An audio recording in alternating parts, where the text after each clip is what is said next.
à tous. Alors, bonjour à tous. Du coup, c'est mon premier live en direct, donc j'espère que tout va bien se passer, que je vais y arriver avec la technique. Alors, voilà, on va laisser le temps un petit peu aux gens d'arriver. Bonjour Agathe. Alors, donc, n'hésitez pas si à un moment vous avez des questions ou quoi dans le chat. Voilà, j'espère que normalement je les verrai. Alors, aujourd'hui, on va parler de la gestion émotionnelle chez le chien. Donc, déjà, pourquoi c'est important d'avoir une bonne gestion émotionnelle chez son chien?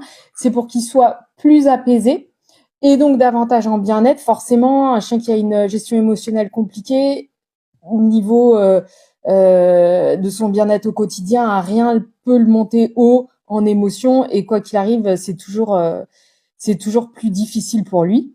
Aussi, évidemment, c'est pour avoir, nous, une cohabitation plus sereine, forcément, parce que, en tout cas, la plupart des humains, il y a beaucoup de problématiques. On m'appelle beaucoup pour mon chien, il sait pas gérer ses émotions, c'est compliqué à ce niveau-là, il est très excité ou des choses comme ça. Donc forcément, c'est sûr que si on a un chien plus apaisé, plus stable émotionnellement, c'est souvent plus facile pour nous humains aussi, et la cohabitation se passe mieux. Aussi, il faut pas l'oublier, ça facilite les interactions sociales.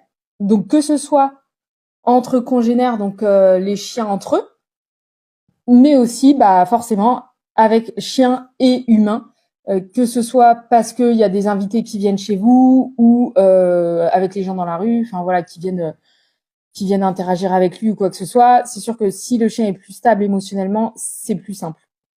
Et enfin, la stabilité émotionnelle permet au chien d'être plus disponible aux apprentissages. Donc, et quand je dis apprentissage, c'est pas seulement les demandes qu'on lui fait, ça ok, mais c'est même tous les apprentissages de la vie.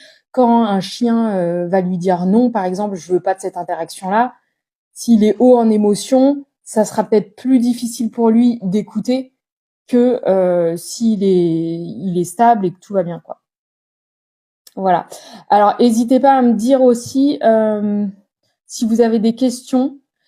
Et là, je vais parler de choses, donc notamment que ce soit le pourquoi c'est important d'avoir un chien émotionnellement stable ou le comment avoir un chien émotionnellement stable. N'hésitez pas à rajouter des choses si vous pensez à des choses que j'ai pas dit. Et évidemment, je prétends pas tout dire dans ce live qui va d'ailleurs durer, je le prévois pour environ 30 minutes, quoi, pas plus.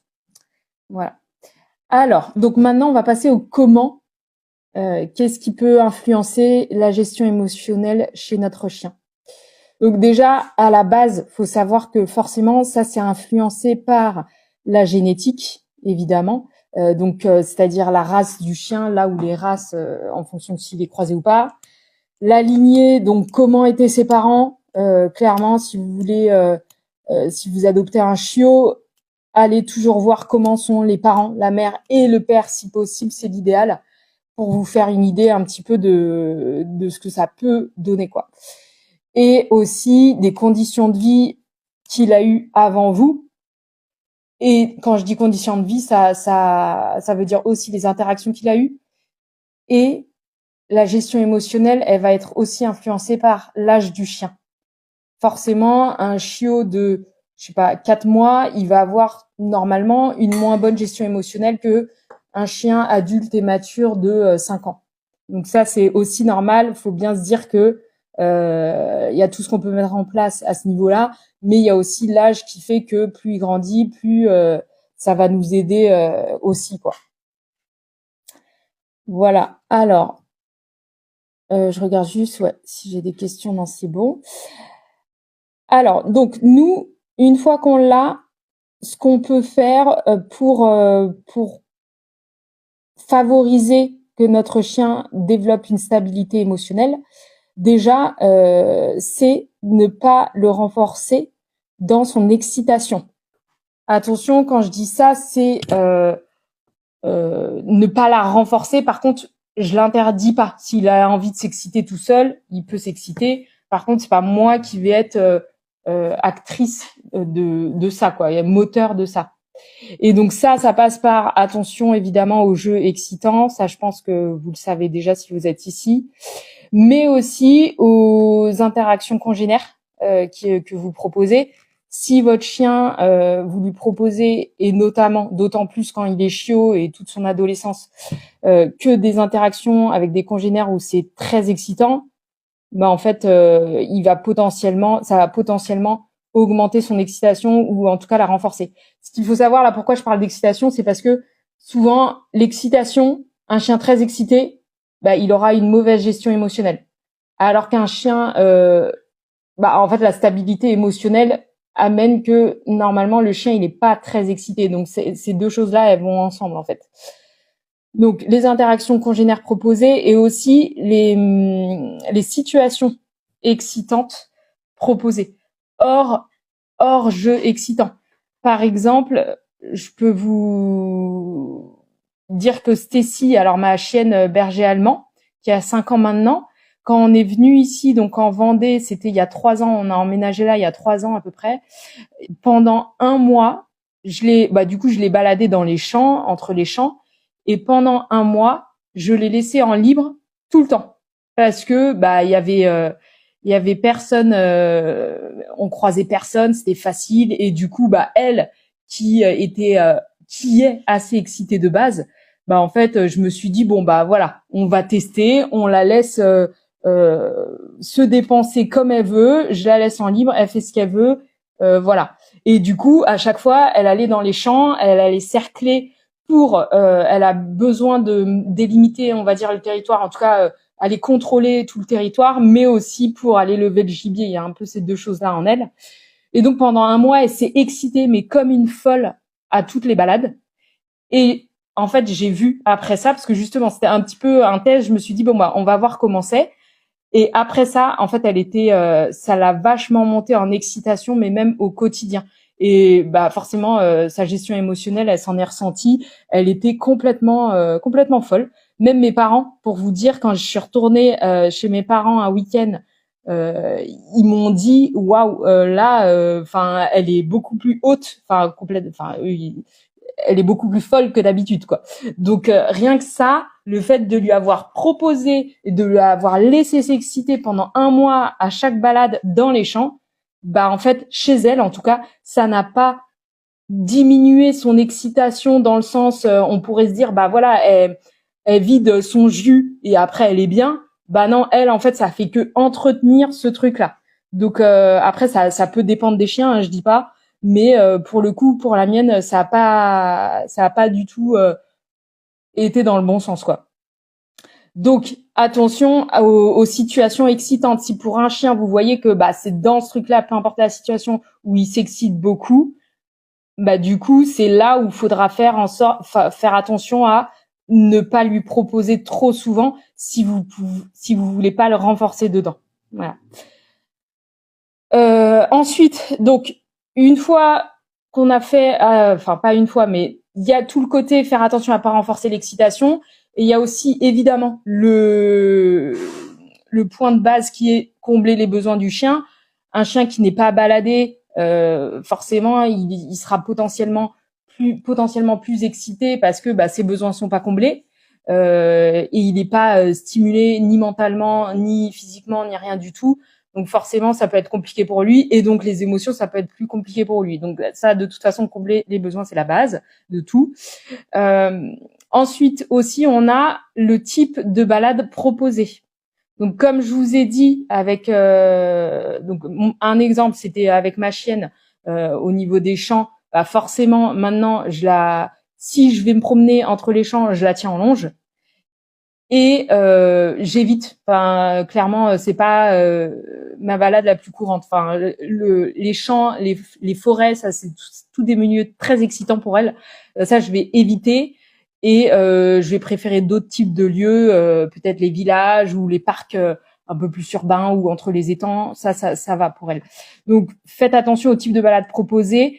qui soient pas tout le temps excitantes. Ça veut pas dire qu'on peut pas avoir des balades excitantes, mais si tous les jours. Et alors oui, juste quand je parle de ça, parce que là j'ai pris l'exemple de ma chienne, mais il y a aussi d'autres chiens, par exemple. Si vous leur faites des balades tout le temps stressantes pour eux, bah ça va pas amener une bonne gestion émotionnelle, parce qu'ils seront tout le temps stressés et ils auront pas ces moments de détente et d'exploration sereine en balade. Donc, balade stressante, ça peut être pour certains chiens. La ville, ça peut être compliqué pour eux. Voilà, donc faites attention à ça. Pareil, si avec mon chien, je marche toujours très vite ou je cours, en fait, ou si les seules balades qu'il a, c'est un footing, bah ça va pas améliorer la gestion, enfin ça va pas en tout cas amener à une bonne gestion émotionnelle parce qu'il aura pas de moment de détente sereine, d'exploration en balade. Donc on peut faire parfois des balades où on va un peu plus vite, mais il faut quand même qu'il y ait un bon équilibre et ça c'est vraiment à voir en fonction du chien comment doser des balades plus sereines où il est posé. Par exemple, ma chienne, c'est en ville, elle est hyper posée, elle est dans les odeurs de chiens, d'humains et tout ça. Et elle est hyper sereine. Donc ça, c'est top pour elle. Et après, parfois, effectivement, quand même, je lui fais des balades en nature où elle est plus vive, on va dire. Mais clairement, je vais pas le faire tout le temps et trop de jours d'affilée parce que sinon, je sais que derrière, l'émotionnel, il sera différent, quoi, plus haut. Donc voilà pour le type de balade. Ensuite, on a, comme je vous avais dit, effectivement aussi les contacts canins. Les contacts canins, c'est hyper important. Et moi, je recommande que, alors, si votre chien, il est un petit peu excité, il a envie de jouer ou de s'exciter avec des congénères, oui. Par contre, qui ne voit pas que ce type de congénères, qui côtoie aussi des chiens calmes, qui ne vont pas avoir envie de s'exciter avec lui, pour qu'il ait un peu de tout en fait, tout simplement. Et s'il côtoie que des congénères excités, il va aller à fond là-dedans.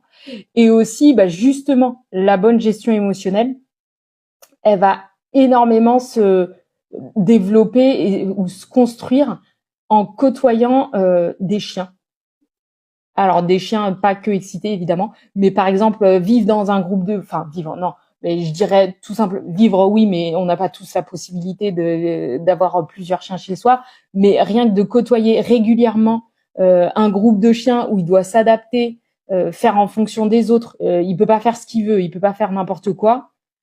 Ça lui apprend vraiment à gérer ses émotions. Typiquement, Kinaï, mon Shiba, lui, il va pas du tout se comporter pareil quand il est seul en balade que quand il est avec d'autres chiens. Quand il est seul, par exemple, s'il voit une grande étendue d'herbe ou un milieu ouvert comme ça, il peut partir à la course, faire le foufou, enfin voilà, s'exciter parce que ça lui donne envie de courir. Par contre, quand il y a des chiens, il va pas le faire. Il sait très bien que alors c'est pas un petit chien, mais on va dire qu'il fait quand même partie de la catégorie des petits, c'est un Shiba. Et s'il part à la course comme ça, il va être pris en chasse par d'autres chiens ou quoi qu'il arrive, ça va stimuler les autres chiens. Et il veut certainement pas ça, donc il va pas le faire. Quand il est avec d'autres chiens, il va se tenir, il va rester calme, quoi. Et donc il prend sur lui. Voilà, il sait comment se comporter en fonction de ce qu'il veut, des résultats qu'il veut. Donc tout ça, vraiment voir d'autres chiens, côtoyer d'autres chiens, pour moi c'est un des meilleurs moyens pour construire la bonne gestion émotionnelle chez le chien, quoi. Donc hésitez pas, et que ce soit avec des balades sociales, les balades sociales ou juste des rencontres comme ça. Après, ça peut être du 2 à 2, c'est ok aussi. Mais voilà, multiplier ça. Et l'idéal, c'est quand c'est du bon contact, c'est un contact sympa, quoi. Voilà. Enfin, sympa. Je dirais pas sympa, mais constructif pour lui. Voilà. Donc ça, c'est pour les contacts canins. Après, au quotidien, nous, ce qu'on peut faire, des petites choses vraiment. Là, je vais vous faire un petit medley de toutes les choses auxquelles j'ai pensé. C'est faire vivre des expériences à votre chien, des expériences, des situations différentes. Alors moi, je suis plutôt du genre à dire entre guillemets, emmener les chiens partout. Attention, bien sûr, c'est toujours en observant le chien. Je vais pas emmener, par exemple, un chien qui a peur des gens au marché. Bien sûr que non. Ça va être toujours regarder l'état émotionnel du chien, etc. Mais c'est juste pour l'adapter, lui faire vivre différentes situations. Parce que, imaginons que vous avez un chien de jardin qui voit rien, qui fait rien de sa vie, juste il est dans le jardin. Forcément, sa gestion émotionnelle, elle sera plus compliquée une fois sorti de là que un chien qui a vécu plein de trucs et qui sait s'adapter à plein de situations. Par contre, je vais pas par exemple, mon loup, Kinaï, si je l'ai déjà pris, que ce soit en terrasse de café, au resto ou des choses comme ça, mais au final, c'est très rare. J'avais fait au début pour voir, et je vois que ça va, il gère, mais ça le fait chier. Enfin, clairement, je sais que lui, il préfère rester tout seul à la maison si je vais faire un resto. Donc lui, je le laisse à la maison. Par contre, Stacy, ma berger, elle, effectivement, c'est pas son meilleur moment, la terrasse de café. Par contre, elle préfère être avec moi que être à rester en solitude à la maison. Donc pour le coup, elle, je vais l'emmener parce que à défaut, ça se voit qu'elle préfère ça. Donc c'est aussi regarder, ne pas obliger votre chien à vous suivre partout si c'est pas son truc, mais s'il aime bien ça et que c'est ok, ça peut être utile. Et par exemple, ce que je peux conseiller en fonction des chiens et ce que j'ai fait sur Stacy, c'était au début, comme je savais que, enfin, je voulais développer, ouais, sa bonne gestion émotionnelle, s'adapter et aussi, euh, elle était un peu peureuse en étant petite. Toute proportion gardée, ça va quand même. Elle n'était pas flippée non plus, mais elle avait un petit peu pas assez confiance en elle, je dirais. Et du coup, je l'ai amenée en animalerie. Alors là où il n'y a pas d'animaux, hein, juste les croquettes et les trucs comme ça. Et je l'ai amenée en animalerie. Et la première fois, elle avait peur, ça se voyait. Elle sentait le sol, voilà, les odeurs, mais la queue, elle était collée. Donc j'ai fait très court. J'y suis retournée peut-être une semaine après. Ça allait déjà mieux. Et j'y suis retournée encore une troisième fois. Ça, c'était quand elle avait genre 5 mois, je dirais 5-6 mois. J'y suis retournée une troisième fois et en fait après c'était bon. Enfin au contraire, elle était là sur les odeurs de croquettes, de trucs. Enfin voilà, c'était hyper intéressant pour elle. Alors juste, je fais choses autant que possible en regardant leur préférence. Ah oui. Alors attends, excuse-moi Emmanuel. Tu m'avais envoyé une demande. Alors je savais pas, j'ai mis OK. Oui, oui. Mais du coup, je sais pas comment l'enlever. Je pense que Euh, tu dois avoir un bouton qui dit fermer le truc, quoi, je sais pas. j'ai désactivé la caméra. Je vais Ouais, désactiver bah aussi le déjà c'est micro. ça. Mais je te vois Mais plus ouais. qu'à moitié, mais bon. Bah ouais, du coup. Mais bon, c'est pas grave. J'avoue, c'est la première fois que je fais un live Insta, donc je sais pas comment ça fonctionne. Si quelqu'un sait dans le chat, n'hésitez pas à me dire. Mais ouais, si Emmanuel, tu as un bouton quitter le truc là, n'hésite pas. Du coup, ça. Alors, donc voilà, leur faire vivre des situations différentes. Mine de rien, ça leur fait voir des choses, ça leur apprend à se gérer émotionnellement et à être de plus en plus adaptable. Bien sûr, ça, faut pas en abuser. C'est vraiment, et là, c'est là où c'est important de savoir analyser son chien, voir ce qu'il a besoin, comment il réagit et ne pas trop en faire. Voilà. Donc ça, ce conseil, il est à prendre avec des pincettes, avec modération. Je veux surtout pas que vous m'emmeniez un chien au marché ou je sais pas où et que en fait il est juste pas bien et que vous le traumatisiez. Autre chose aussi, ce que je vois, par exemple, bah forcément là maintenant je vis à 1 heure de la mer, donc je vois plus facilement ça. Mais les chiens qui sont emmenés à la plage, si c'est pour une balade, ok. Après, je vois des chiens et je l'ai déjà fait une fois, une fois ou deux. Enfin, c'est hyper rare, mais je peux le faire aussi des fois. Que on emmène à la plage et juste nous, voilà, on reste bronzé ou on va se baigner. Et en fait, le chien, bah, imaginons en plus s'il aime pas l'eau et s'il va pas se baigner, bah du coup il reste sur le sable, en plein cagnard, ça peut être, enfin pour moi, les chiens à la plage, ceux qui sont sur les serviettes et qui font rien d'autre, ça les fait chier d'être là, il fait chaud, ça je déconseille. Par contre, si juste il adore se baigner, si vous avez, c'est juste une demi-heure pendant la balade, pourquoi pas. Mais en tout cas, 4 heures, un chien resté à la plage, franchement, des fois je me dis, est-ce qu'il est pas mieux à la maison? Sauf si évidemment la solitude c'est pas ok. Bon, voilà, il y a tout à discuter là-dessus.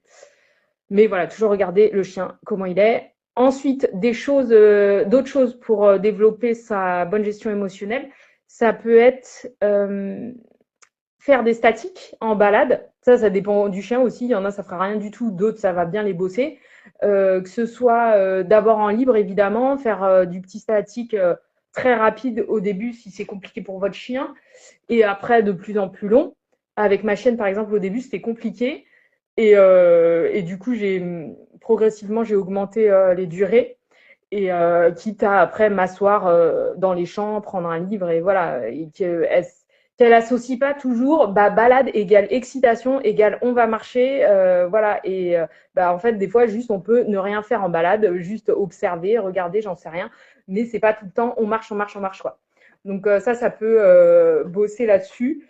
Et aussi, pour certains chiens, alors ça, attention à voir en fonction du chien, il y en a, ça peut être trop dur, mais ça peut être les statiques, enfin, pas les statiques, mais du coup, une fois qu'on arrive sur le lieu de balade, rester 5 minutes dans la voiture avant de sortir. Ça, soit ça peut faire monter le chien en émotion, et dans ce cas-là, vaut mieux pas le faire. Soit ça peut au contraire l'apaiser et il va sortir plus calmement et être plus calme et ça va faire diminuer l'émotion d'arriver en balade. Après, ça, je déconseille si c'est par exemple la première balade de la journée et qu'il n'en a pas assez ou quoi que ce soit. Il faut vraiment que le besoin de balade il soit comblé parce que forcément, un chien qui a eu 8 heures de solitude, par exemple, parce que son humain il était au travail, on arrive en balade, c'est un petit peu normal que le chien il soit haut en émotion. Donc voilà, je déconseille ce truc-là si c'est après une grosse solitude ou qu'il n'a pas eu ce besoin comblé un minimum, quoi. Voilà. Ensuite, il y a, ouais, hyper important, la bonne gestion de longe, surtout notamment dans les moments difficiles, dans le sens, par exemple, si votre chien il croise un chien et qu'il a l'habitude de réagir, ça, je le faisais beaucoup avec ma chienne au début quand on était en ville, avant on était en Île-de-France. Et du coup, quand je la promenais, parfois on croisait un chien sur le trottoir opposé. Et au début, elle réagissait, quoi. Elle aboyait, elle tirait fort, voilà. Et du coup, je l'ai beaucoup travaillé à la longe. Et en fait, le but, c'était je la bloque, elle tire pas vers le chien. Et après, en gros, je te bloque. Je peux m'arrêter si tu veux observer le chien. Par contre, si je m'arrête, tu tires pas comme une folle à la longe, quoi. Tu tires plus, en fait, tu t'arrêtes et si tu veux, tu observes. Mais c'est pas je m'arrête et tout le long, tu tires. Et en fait, c'est moi qui te retire. Non, normalement, je te bloque et juste t'observe. Et après, une fois qu'on marche, on marche. Ça, les techniques de bloquer, débloquer, vous pourrez aller voir j'ai des vidéos, des tutos YouTube là-dessus. Donc, vous pourrez aller voir sur ma chaîne YouTube, vous mettez bien avec son chien dans YouTube, ou il y a un lien dans ma bio, il y a ma chaîne YouTube, vous pouvez aller voir la gestion de longe parce que en vrai, c'est hyper important et ça apprend, je trouve que ça joue aussi sur la gestion émotionnelle. Une longe bien gérée peut travailler énormément, peut guider super bien le chien, alors qu'une longe mal gérée, ça peut faire tout l'inverse, quoi. Donc c'est hyper important. Voilà. Ensuite, ah oui, aussi il y a ah oui, des petites choses vite fait, mais juste si votre chien il est haut en émotion, qu'il n'a pas l'habitude il n'est pas patient, il est toujours voilà c'est très compliqué pour lui. En fait, il y a aussi toutes ces petites choses infimes du quotidien qui peuvent jouer, type en fait juste je mets le harnais, il est complètement fou et moi je me bagarre entre guillemets avec lui pour mettre le harnais. En fait non, moi je patiente un peu tant que tu es dans cet état-là, je te mettrai pas ton harnais en fait. Diminue, je demande pas le calme complet si c'est dur pour lui, mais de diminuer au début en tout cas un petit peu son énergie et après de plus en plus pour pas que ce soit bah, lui, il est remonté en énergie parce qu'on va aller en balade. Du coup, nous aussi, du coup, on fait tout ça dans la bagarre, entre guillemets, la précipitation, le truc, enfin voilà, hyper haut en énergie. Bah là, on lui apprend pas à redescendre un peu et patience un petit peu, on va y aller, mais doucement. Et dans le même ordre d'idée, les chiens qui, imaginons, je vais lui ouvrir la porte, que ce soit pour aller en balade ou pour aller dans le jardin, peu importe. Voilà, ouvrir la porte. Si le chien il est hyper impatient tout le temps et il gratte à la porte de allez vite, vite, ouvre-moi, bah en fait non, tu fais pas ça. On va y aller doucement. Quand tu seras un peu plus calme, je vais t'ouvrir tranquillement. Mais c'est pas, on est des taureaux, on défonce tout, voilà. Et ça, mine de rien, tous ces petits trucs là, ça peut bah, ça favorise pas une bonne gestion émotionnelle. En fait, ça les entretient dans le truc de on fait tout vite, on prend pas le temps de réfléchir et juste on se laisse envahir par les émotions et bim quoi. Voilà, donc ça c'est hyper important mine de rien. Il y a aussi ce qu'on peut faire, c'est la co-régulation émotionnelle. Donc co-régulation émotionnelle, c'est quoi? C'est en fait votre entre deux, vos émotions elles vont, entre guillemets, contaminer l'autre et inversement. Donc là, le but, c'est, imaginons votre chien, il est en haut en émotion. Si vous aussi, vous êtes haut ou haute en émotion, forcément, ça va pas l'aider à redescendre. Donc, pour qu'il redescende en émotion, c'est aussi à vous de redescendre. Bien sûr, là, bah, prenez les situations, je vous demande pas d'être hyper calme quand votre chien il veut agresser, je sais pas, un jogger. C'est peut-être le niveau trop compliqué pour vous, mais déjà, voilà, des situations un peu plus simples, revenez à vous et bah, comment je me sens là.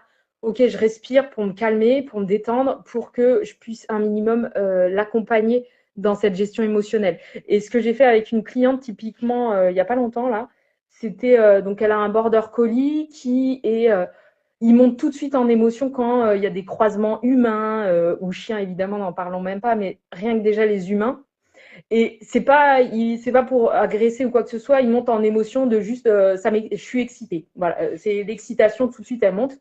Et donc là, ce qu'on lui a, et en fait, comme bah, en bon border, il se couche et un peu dans une posture dite de prédation, mais c'est pas pour faire de la prédation, mais juste il se couche comme ça, il attend que ça vienne pour ensuite sauter sur l'humain ou sur peu importe ce qui arrive.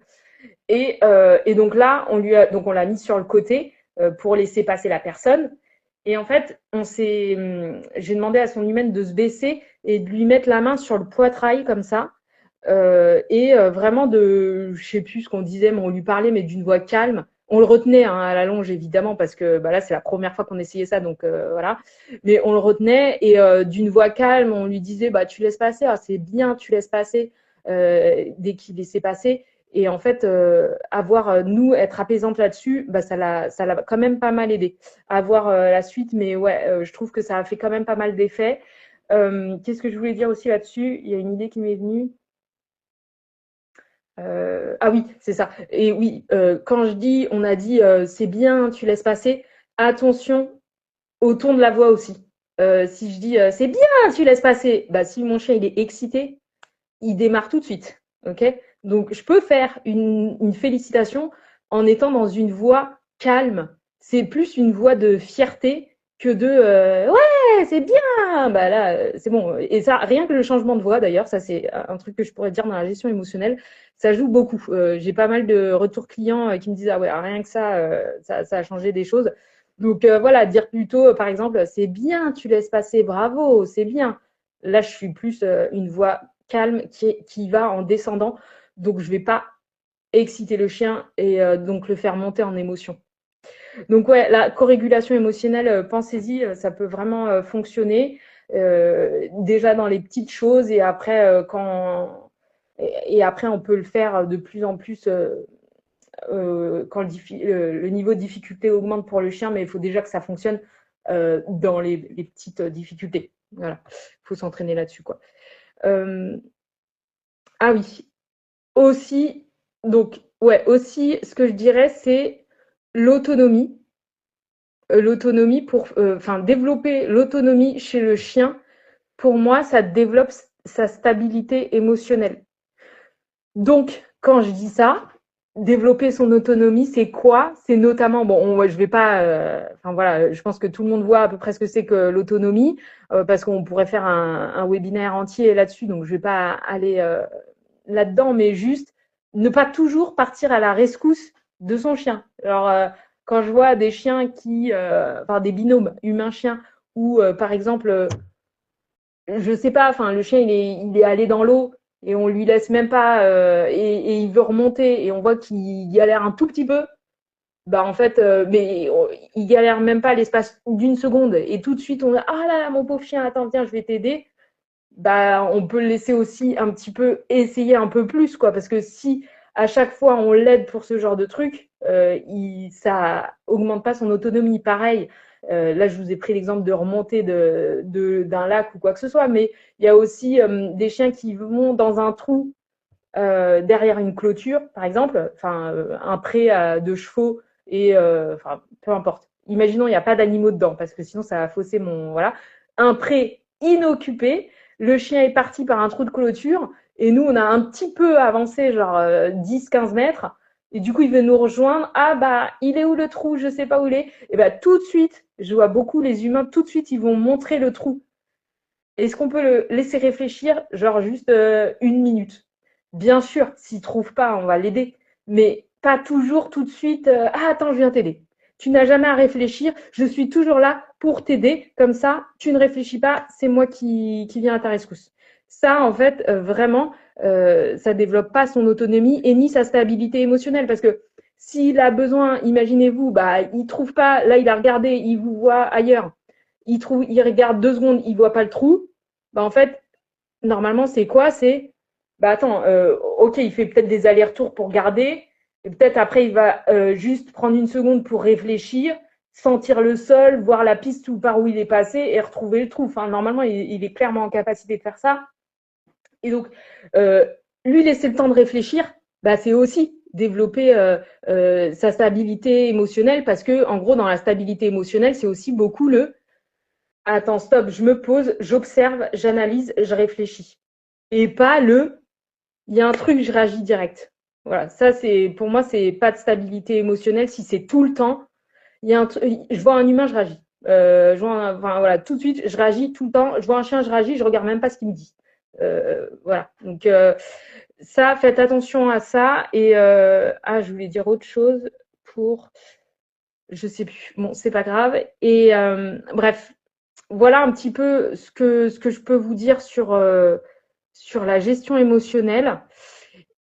Et je finirai juste par, en gros aussi, ce qui est important, c'est voyez votre chien, ce qui le monte haut en émotion, ce qui est compliqué pour lui, et enfin, compliqué. Non, je dirais pas compliqué parce que ça va fausser ce que je dis. Ce qui le monte haut en émotion, tout simplement.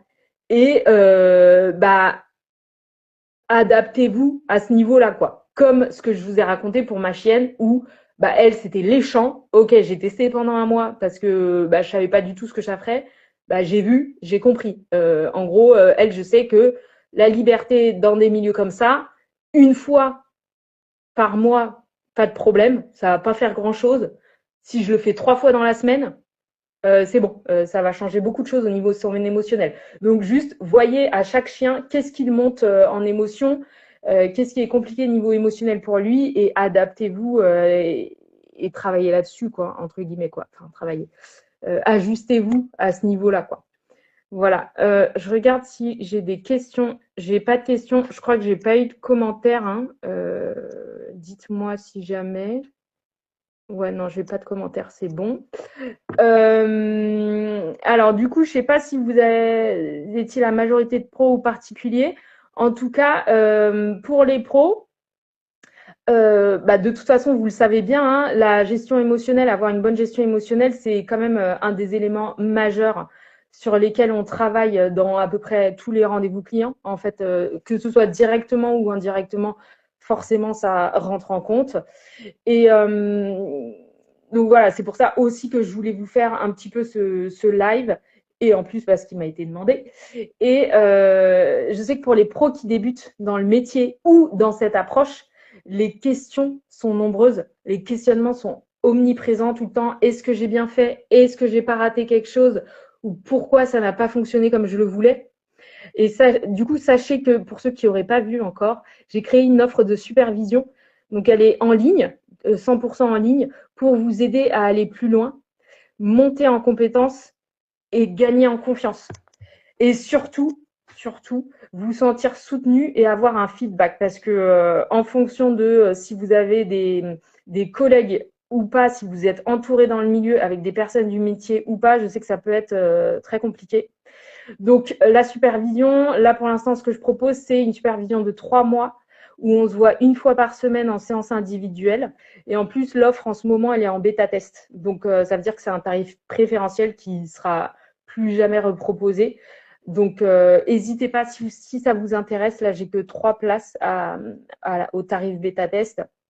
Donc, envoyez-moi un message privé pour qu'on en discute si ça vous intéresse. Alors, ouais, Didine, c'est top, on peut avoir le lien. En fait, il n'y a pas de lien. Ce que je te propose, alors j'ai une publication où j'ai un peu plus détaillé les choses. Je la mettrai en story. Juste après ce live, je mettrai ce live plus en story la publication.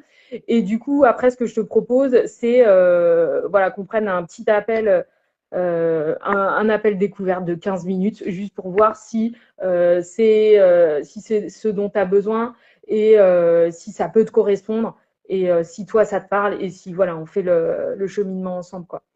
Voilà, donc je mettrai tout ça en story. Ok, écoutez, j'espère que ça vous a plu. S'il n'y a pas de questions, bien sûr, il y a 1 milliard d'autres choses, j'imagine, qu'on peut faire pour la gestion émotionnelle. Après, voilà, là, c'est les choses principales qui me sont venues comme ça.